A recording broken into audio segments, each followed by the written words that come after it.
The emerging trends that I'm watching most closely for the near future are those involving third-party risk.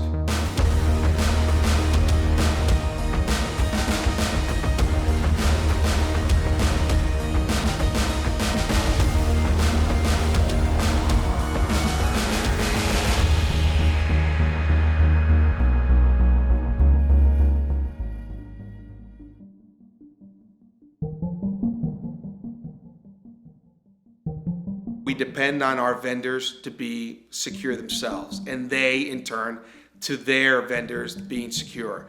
So I would say that the trend that I'm watching the most is the notion that oftentimes we assume that everyone takes the same level of care and investment, but that's not true. It's the challenge and opportunity of AI and machine learning.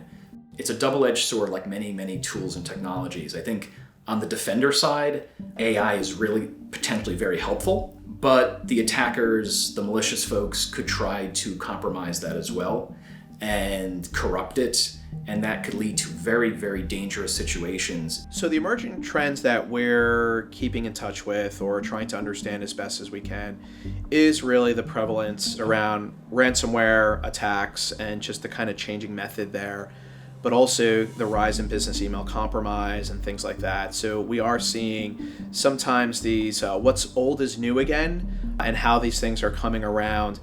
Because of the advent of the artificial intelligence and machine learning, it is easier for us to now create those algorithms and the training models that can continually adapt with the user's behavior. How do we make sure that our customers who are not necessarily very cyber aware, or it is not their full-time job to make sure that everything is secured on their end, they need to be aware as well, because that is our weakest point, that is our weakest link, right? With social engineering, everything else coming in, we need to make sure that we are on top of it, and even the mistakes by our customers do not result in us harming them in any manner.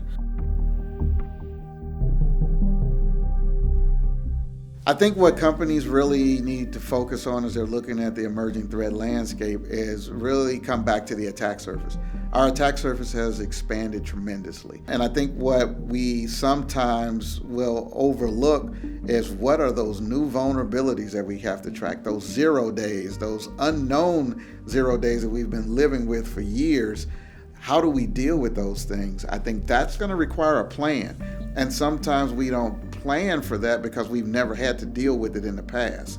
So I think we have to get beyond the term of it never worked this way before. It's working this way today, and we have to have a plan for it. I think organizations also need to do some looking in the mirror, do a little self-reflection, where your internal processes might not have been updated in 5 years, 10 years. They might have been designed, and your teams might have been designed when the threat landscape was very different. So I kind of put a different spin on this, where one of the top threats that organizations face is themselves. When I think about the emerging threats or things that we as organizations need to prepare for, it really is, once again, ransomware and cyber resiliency. How do we make sure that we're able to respond to a cyber event? Because it's not a question of if, it's a question of when.